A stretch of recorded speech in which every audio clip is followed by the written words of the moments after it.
2010 में नीतीश कुमार की इतनी ताकत थी कि इन्होंने कहा कि नरेंद्र मोदी को बिहार हम घुसने नहीं देंगे। आपको याद होगा 2010 में नरेंद्र मोदी जी को चुनाव प्रचार में आने नहीं दिया था उन्होंने, इतनी ताकत थी। और आज उनकी दशा देख लीजिए। इस पूरे अभियान में हम लालू, नीतीश, मोदी किसी का विरोध नहीं कर रहे हैं, हम बिहार की बेहतरी की बात कर रहे हैं। जब अपराधी मंत्री रहेगा तो लॉ एंड ऑर्डर तो खराब होगा ही होगा। देखिए, कोरोना हुआ, पूरे देश पे संकट था, सब लोगों को परेशानी हुई, लेकिन जितनी परेशानी बिहार के लोगों को हुई उतना किसी भी राज्य में नहीं हुआ। ये 2014 में जब नरेंद्र मोदी जी ये लड़ रहे थे तो उस समय भी जिस तरह भी आप बदलाव की बात कर रहे हैं, तो वो भी किसानों के लिए, युवाओं के लिए, महिलाओं के लिए, ये देश में बदलाव की बात कर रहे हैं, तो उनसे आप किस रूप से ये अलग पाते हैं? मैंने क्यों नहीं, देखिए भाई, 2014 का प्रयास हो, 2019 का प्रयास हो, 2015 में आपने जैसे भाई साहब ने कहा है, लालू नीतीश के महागठबंधन को बनाकर हमने बिहार में प्रयास किया और कई राज्यों में हमने ये काम किया है, लोगों की सरकारें बनाई, बनवाने में मदद की है। लेकिन मैंने आपको शुरू में पहला लाइन प्रेस कॉन्फ्रेंस में कहा कि मेरा अपना जो अनुभव रहा है 10 साल का, हमने ये देखा है कि सिर्फ चुनाव जीतने हारने से समाज, लोगों की स्थिति बनती बिगड़ती नहीं है। ये आपको हमको लगता है कि ये हमारा दल जीता, हमारा नेता जीत गया, हमारा विचारधारा जीत गया, हमारा जात वाला जीत गया। जो जीत गया वो अपनी राजनीति कर रहा है।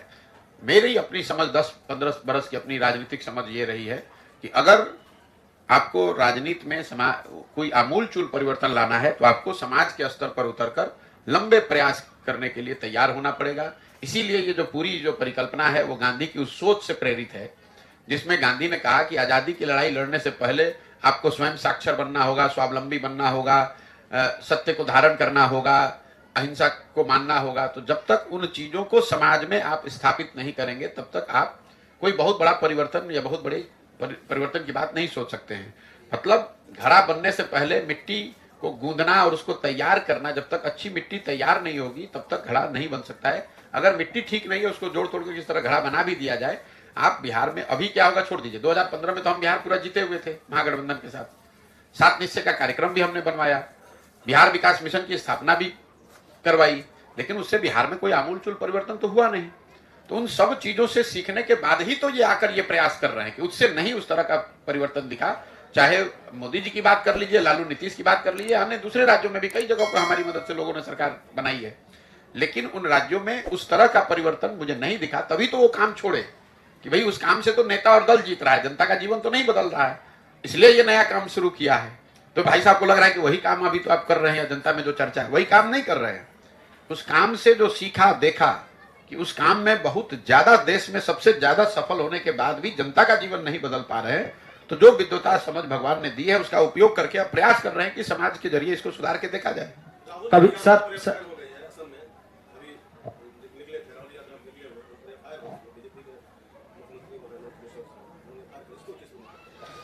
भाई, देश में लोकतंत्र है और मेरी समझ से सारे लोकतांत्रिक प्रयास, लोकतांत्रिक मर्यादाओं के अंदर जिस किसी तरह का प्रयास कोई राजनीतिक सामाजिक संगठन अगर कर रहा है, व्यक्ति कर रहा है, तो उसको करने की आजादी होनी चाहिए।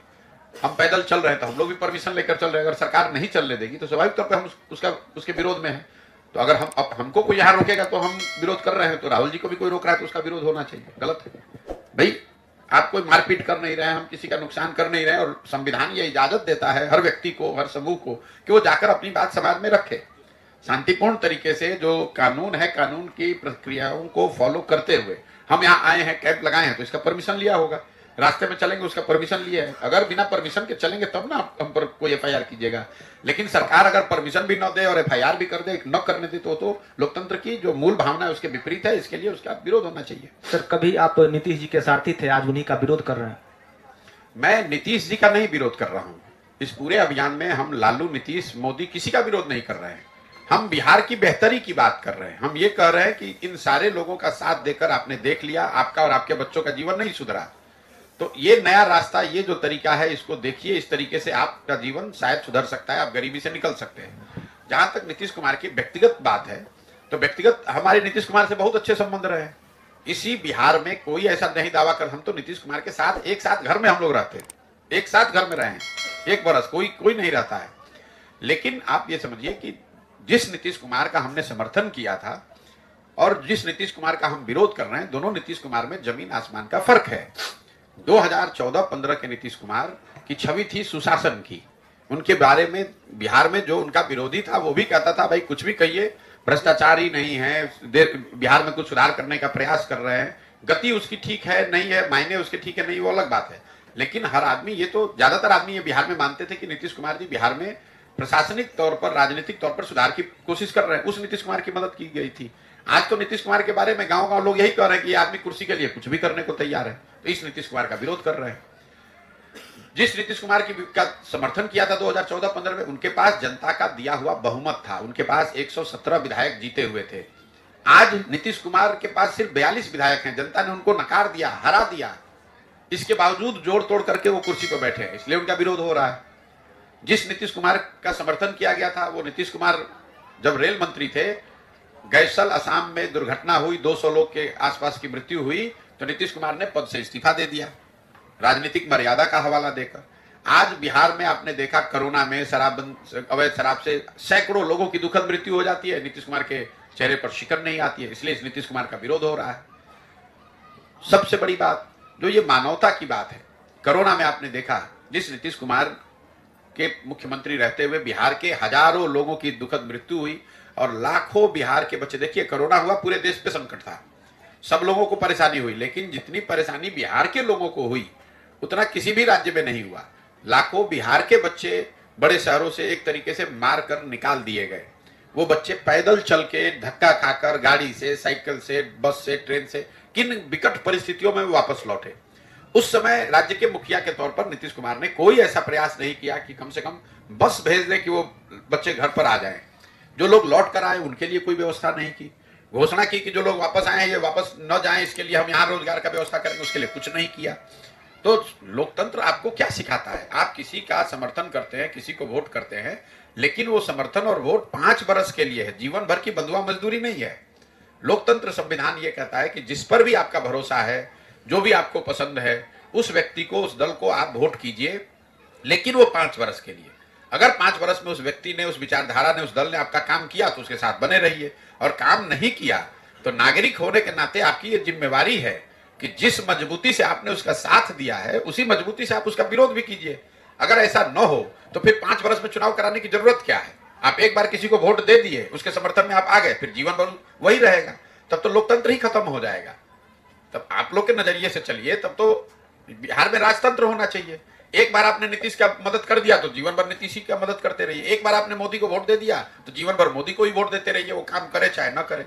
इसी के विरोध में तो ये पूरा अभियान है कि आप जिस किसी को वोट दीजिए, वोट 5 वर्ष के लिए, काम नहीं किया तो चाहे आपके जात का है कि विचारधारा का है कि दल का है, उसको झाड़ू मार के बाहर भगाइए, तभी तो आपके बच्चों का जीवन सुधरेगा। एक मैं आपको आंकड़ा दे रहा हूं, आप लोग यहाँ पत्रकारिता करते हैं, देश में भी सबसे आगे दक्षिण के राज्य हैं, केरल, कर्नाटक, तमिलनाडु, आंध्र प्रदेश, तेलंगाना। इन सारे राज्यों में आज तक आजादी के बाद से कोई भी मुख्यमंत्री 10 वर्ष से ज्यादा लगातार नहीं रहा है। क्यों? लोग 10 वर्ष में आपने काम किया, फिर भी लोग हटाकर दूसरे को मौका देते हैं। यहाँ 32 वर्ष से लालू नीतीश, इसके आगे जनता जा ही नहीं रही, और हम लोग मर रहे हैं, हम लोग के बच्चे जाकर मजदूरी कर रहे हैं पूरे देश में। कल अररिया में 90 लाख का लूट हुआ है, बिहार में लाइन ऑर्डर की क्या स्थिति है? भैया, जिस सरकार में राजद वाले लोग रहेंगे और जिस सरकार का मुखिया, उसकी सिर्फ चिंता ये रहे कि हमारी कुर्सी बची रहे, वहां पर लॉ एंड ऑर्डर का स्थिति क्या होगा? आप बता दीजिए। लॉ एंड ऑर्डर की स्थिति आप क्या अपेक्षा करते हैं? जब 2015 में, मैं आपको और जानकारी दे देता हूं, आपको नहीं मालूम होगा ये, 2015 में जब सरकार बन रही थी, हम तो थे साथ में, कौन लोग मंत्री बनेंगे ये भी तय करने में भूमिका मेरी रही होगी। 4 ऐसे मंत्रियों, विधायकों के नाम राजद की ओर से दिए गए थे, जो लोग, उनकी छवि आपराधिक थी या जिनकी छवि के बारे में लोगों को था कि भी ये अच्छे लोग नहीं है। उन चारों लोगों को नीतीश कुमार ने उस समय मंत्री बनाने से मना कर दिया था कि ये लोग मंत्री नहीं बनेंगे, अगर मंत्री बनेंगे तो फिर सरकार कैसे चलेगा। मैं नाम नहीं लूंगा, लेकिन वो चारों लोग आज इस सरकार में मंत्री हैं। आप बता रहे थे ना नीतीश कुमार में क्या फर्क आया है? ये फर्क आया है।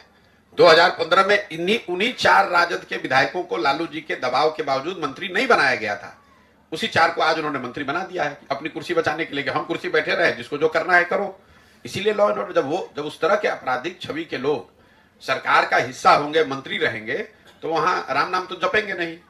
जब अपराधी मंत्री रहेगा तो लॉ एंड ऑर्डर तो खराब होगा ही होगा। सर, एक लास्ट इंडिया अलायंस में लगता है आपको क्या नीतीश जी की जो चर्चा चल रही है, तरह तरह के कयास लग रहे हैं कि अब उधर भी जा सकते हैं, आपको क्या लगता है? मुझे कुछ नहीं लगता है। मुझे इतना लगता है कि नीतीश कुमार जी राजनीति के अब उस पड़ाव पर आ गए हैं जब वो कुछ भी करें अब वो स्थिति उनकी सुधरने वाली नहीं है। वो चाहे इंडिया अलायंस में रहें, भाजपा के साथ चले जाएंगे ही। नीतीश कुमार की जो फितरत है, जब आपकी अपनी ताकत नहीं है तो जब जिधर हवा होता है उधर जाने का प्रयास करते हैं, फिर लगता है इधर से हवा गड़बड़ाया तो इधर। क्योंकि सारे जो निर्णय हैं वो सिर्फ दो बात पर है, मेरी कुर्सी कैसे बची रहे और हवा का रुख देखने का प्रयास है। तो 2015 में महागठबंधन जीते, 17 में क्यों भागे? 17 में इसलिए भागे कि यूपी में भाजपा जीत कर आई, तो इनको लगा कि बाप रे बाप अब तो भाजपा का ही दौर चल रहा है, तो चलो भाजपा में चल लो, इसलिए 17 में भाजपा में भागे। फिर भाजपा में जीत कर आए तो इनकी स्थिति खराब हो गई। इनका गठबंधन तो जीता लेकिन इनकी सीट घट के 42 हो गई। अब इनको लग रहा है कि भाई 42 हो गया है तो अभी तो लोकसभा में भाजपा का ही जीतेगी तो हमको हटा देगा, तो भाजपा हटाए उससे पहले खुद ही हट के फिर महागठबंधन में चले आए। उनको कोई लालू जी से और भाजपा से प्रेम नहीं है, उनको अपने कुर्सी से प्रेम है। लोग ऑफर भी तो दे रहे हैं लगातार। कोई ऑफर नहीं दे रहा है भाई। देखिए, इसको आप लोग को कई लोग कहता है कि नीतीश कुमार इतने होशियार हैं, इतने कि वो हर किसी ना किसी तरह मुख्यमंत्री बने रहते हैं। ठीक है, ये अगर इसको आप होशियार होना, देखिए समझदार होना और चतुर होना दोनों में अंतर है। आप ठग भी जो है वो भी बहुत चतुर है, तभी तो लोगों को ठग रहा है, लेकिन वो अच्छी बात नहीं है। और ऐसा नहीं कि जनता समझ नहीं गई है। यही नीतीश कुमार हैं जिनके चेहरे पर 2010 में 206 सीट एनडीए को मिला था, तब मोदी जी नहीं थे। नीतीश कुमार के चेहरे पर बिहार के सब वर्गों ने वोट किया था, 206 एमएलए जिताया था। लालू जी की तो पार्टी खत्म हो गई थी, 22 एमएलए बचे थे। आज वही नीतीश कुमार है, उनको जनता ने उतार कर 40, 41, 42 पर कर दिया है। आप कैसे समझते हैं कि जनता समझ नहीं रही है? अगर नीतीश कुमार के काम में गिरावट आई है तो उनके विधायकों की और उनकी राजनीतिक ताकत में भी गिरावट आई है, वो आप देख रहे हैं। अरे किसी जमाने में 2010 में नीतीश कुमार की इतनी ताकत थी कि इन्होंने कहा कि नरेंद्र मोदी को बिहार हम घुसने नहीं देंगे। आपको याद होगा 2010 में नरेंद्र मोदी जी को चुनाव प्रचार में आने नहीं दिया था उन्होंने, इतनी ताकत थी। और आज उनकी दशा देख लीजिए क्या है। तो जैसे जैसे काम आपका खराब हुआ, जनता का ताकत राजनीति में क्या है? जनता का समर्थन ही तो ताकत है। समर्थन घटा, ताकत खत्म। जिस बिहार में आप राजनीति करने आए हैं, यहाँ जाति का जड़ बहुत मजबूत है और आप जिस जाति से हैं वो बहुत उस मामले में बहुत कमजोर है। आपको लगता है कि आप सफल हो पाएंगे? देखिए, ये तो आप लोगों का एक नजरिया है कि बिहार में हर चीज जाति पर ही होता है। जाति समाज की, राजनीतिक सामाजिक जीवन की सच्चाई है। बिहार में भी ये बात है और आंध्र प्रदेश में भी है, महाराष्ट्र, गुजरात, कर्नाटक में भी है। तो ये मत समझिए कि जाति सिर्फ बिहार में है। इतना ही जाति का महत्व गुजरात में भी है, इतना ही जाति का महत्व कर्नाटक, आंध्र प्रदेश में भी है। लेकिन चूंकि बिहार में हम लोग गरीब और पिछड़े हैं तो एक हम लोग को समझ में नहीं आता है। बाहर के लोगों ने ये थप्पा लगा दिया है कि बिहार इसलिए पिछड़ा है कि सब जाति पर ही होता है। मैं आपको 2 एग्जाम्पल देता हूं, उदाहरण दे रहा हूं, आप उसको समझिए।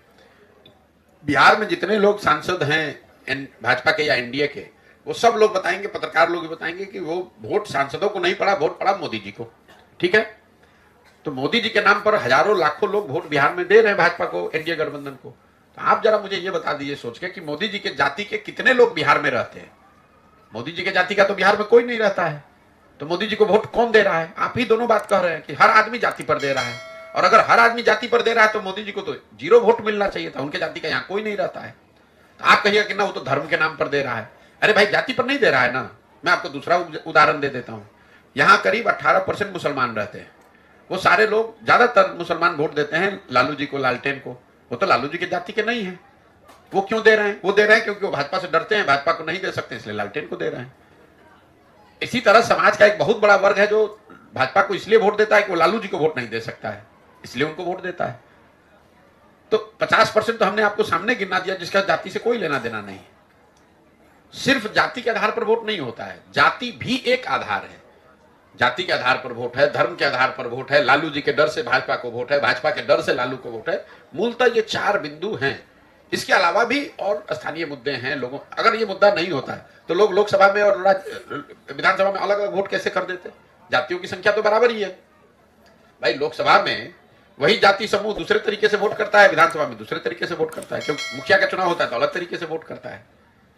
और जाति पर अगर वोट सब पड़ रहा है, आप ऐसा भी मान लीजिए, तो आप जरा देख लीजिए कि पिछली बार 90% वार्ड सदस्य चुनाव हारे हैं, 80% मुखिया चुनाव हारा है। तो क्या उनके जातियों के लोग उनका गांव पंचायत छोड़कर चले गए? क्यों? आप ये बताइए कि मुखिया और वार्ड सदस्य क्यों चुनाव हारता है, विधायक क्यों रिपीट हो रहे हैं? इसलिए कि विधायक के मामले में भी लोगों के पास विकल्प नहीं है।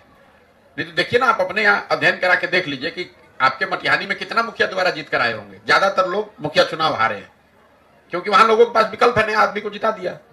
विधानसभा के स्तर पे, लोकसभा के स्तर के पर लोगों के पास विकल्प ही नहीं है। तो अब ये तो सामने दिख रहा है कि लोग विकल्प चाहते हैं, इन दोनों से बाहर निकलना चाहते हैं, लेकिन वो विकल्प दिखेगा तभी तो जाएगा कहीं। कोई मुखिया जी फायर नहीं है, सारे मुखिया जी हमारे साथ चल रहे हैं। वो जो जिला अध्यक्ष है मुखिया जी के, उनका भी आपने देखा होगा, 2 दिन पहले आकर फोटो खिंचा कर गए हमारे साथ। और हम तो नहीं, हमारे खिलाफ बयान नहीं दिए, ना हम मुखिया के खिलाफ बयान दे रहे हैं। हम लोगों को ये बता रहे हैं कि जड़ को देखिए। हम लोग जब गांव में जाते हैं, लोग बताते हैं कि भैया मुखिया जी बड़ा चोरी कर रहे हैं, ठीक है। तो मैं लोगों को ये बता रहा हूं कि मुखिया को चोर कहने का कोई फायदा नहीं है, क्योंकि मुखिया का जब चुनाव हुआ तो 500 रुपया लेकर वोट तो आप ही ने दिया। तो अगर आप 500 रुपया लेकर मुर्गा भात खाकर वोट दीजिएगा, तो जो मुखिया चुनकर आएगा, जो विधायक चुनकर आएगा, वो स्वाभाविक तौर पर चोरी करेगा। हम मुखिया को चोर कहां बता रहे हैं? हम आप जो गलती कर रहे हैं उसके बारे में बात कर रहे हैं। हम अगर 500 रुपया लेकर वोट देंगे तो हमारा प्रतिनिधि ईमानदार कैसे होगा?